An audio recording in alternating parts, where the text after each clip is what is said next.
When we go through each brand, and I'm going to start with the Freshway subs, salads, and wraps, not every account we have sells everything the same.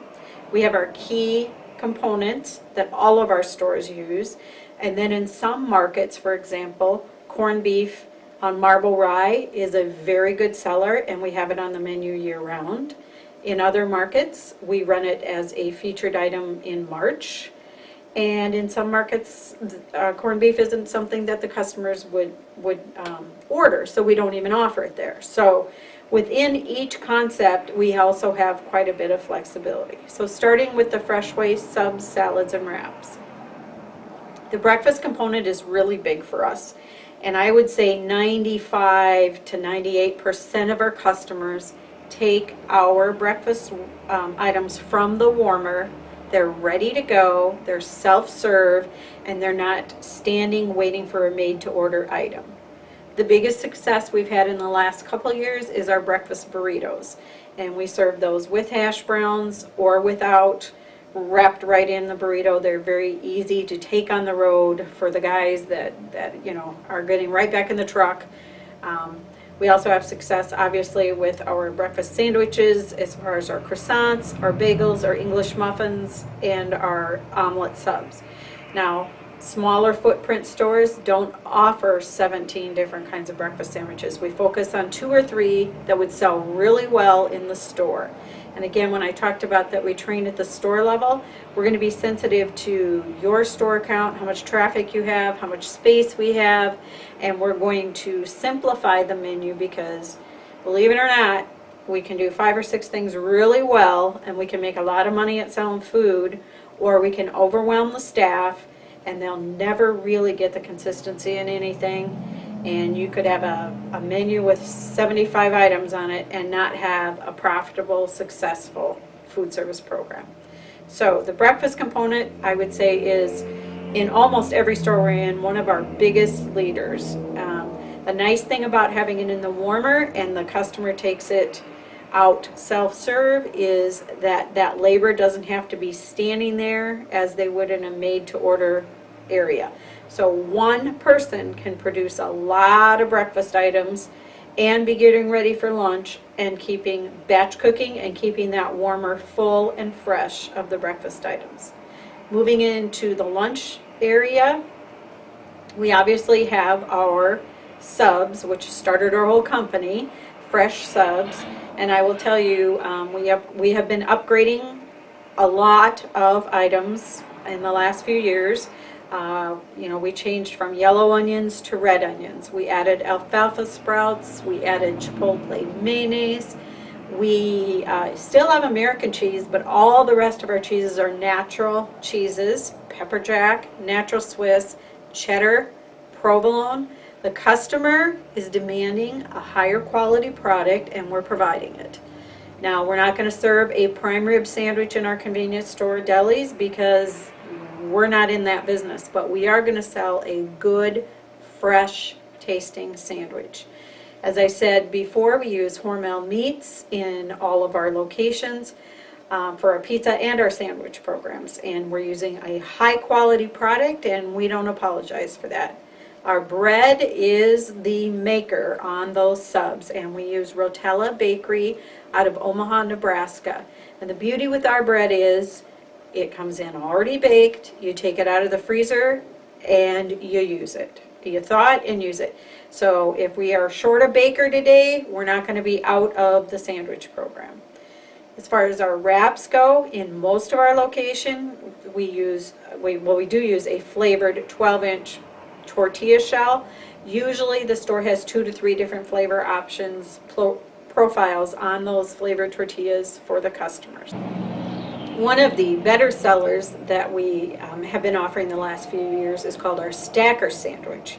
And that is a hearty, huge portion of meat sandwich that the men really like. And once you make that sandwich with all the vegetables and fixins, it's that high, it's that big, and it's a great meal. And our featured breads on that, we have an option of sourdough, wheat berry, marble rye, We also offer a ciabatta bun in some markets and locations. So that has been a very good seller for us, not only for made to order, but we also feature those in our grab and go coolers. And I'll talk a little bit more about that in just a minute. As far as the salads go, and the fresh salads that we make, we use a iceberg romaine blend. We have a grilled chicken breast salad, we have a turkey bacon salad, we have our obvious chef salad with a hard-cooked egg in it, and then we have some salads that are called featured ones that come in and out at different seasons that stores can try, and if they're successful, they can put them on the menu permanently. For example, we just ran, the last promotion was our chicken Caesar salad with the chicken breast and Caesar dressing. So the other part of the sub program is that we now offer our subs either served cold or toasted. And we started this market of trying the toasted subs, I want to say 3 years ago, and about 80% of our customers want their sub toasted. So we have an option of warm subs or cold subs. So that brought our menu mix in even a bigger variety. In addition to those items, in the winter time, we obviously do combo meals with soups. We also in the mornings have biscuits and gravy, which some markets we offer year-round and some we do just in the cold months. So I guess what I want to sum up about the sub salad program is we have a lot of variety in our core menu, but we also are market sensitive, and we will feature items that go well in that area. We have a gluten-free menu for our sandwich and our pizza program, and depending on if you're in an area where that would be some demand for that, we will show them how to do that as well.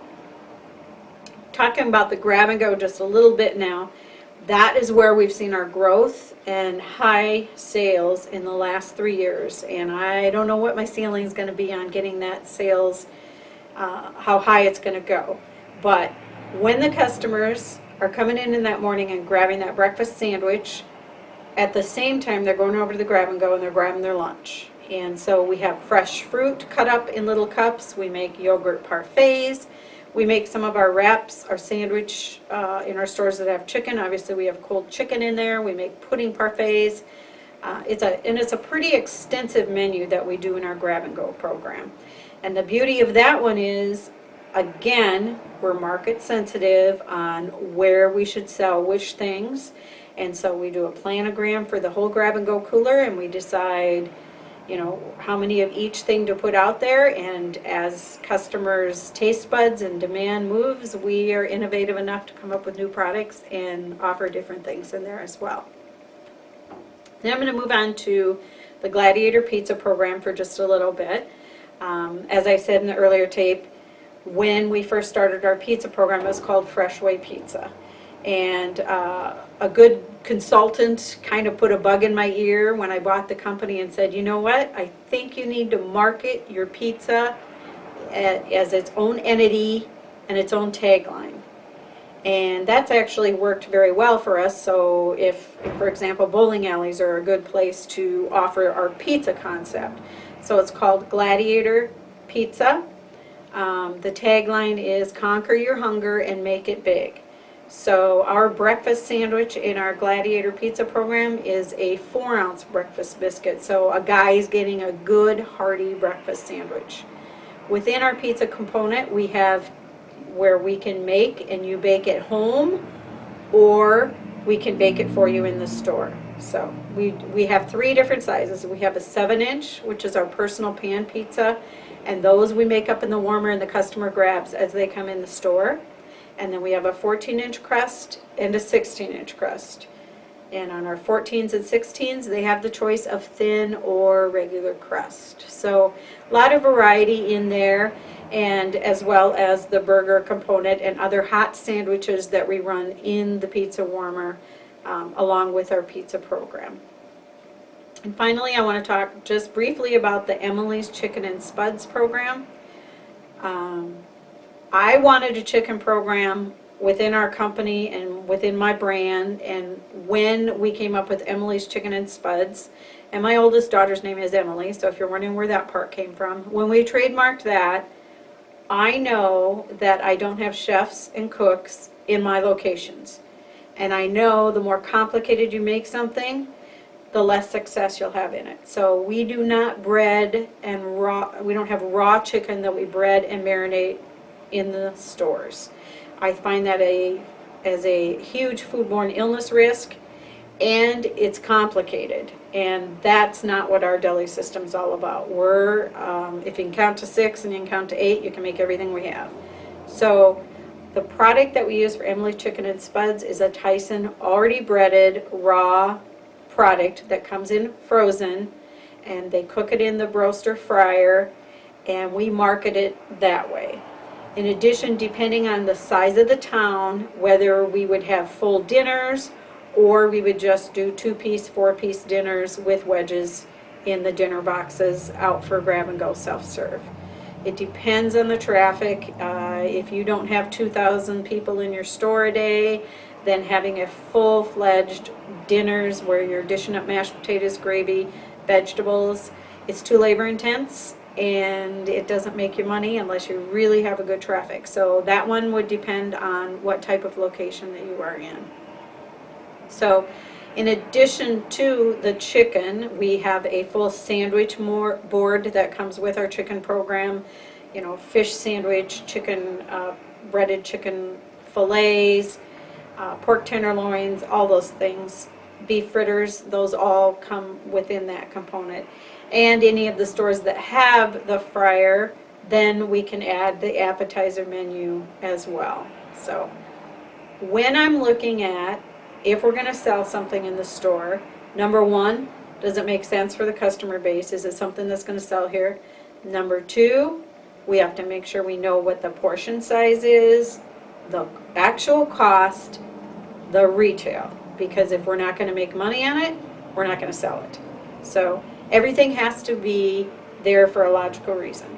And the niche that I am now working on is incorporating bakery into our concepts. A little more bakery than we have been doing. Because what I'm finding is in small towns, the bakeries are no longer there. So in some of our locations, we bake hot dog and hamburger buns, which we sell retail to the customer, and fresh French bread. Then we use those hamburger buns, hot dog buns, for our roller grills or our sandwich, our hamburgers, and we utilize that French bread in a French bread pizza, so we're not having the waste with it. So we incorporate a lot of your personality and what you are looking for to be different in the town and to meet the demands of the town, in addition to our core menu items. In a lot of towns that we are in, we do the catering. So we do the meat and cheese trays, the sandwich platters, because there's no other location that is able to do that type of things for the customer. So I would say that it really depends on the market and what is there and where we think we can excel and bring in more sales.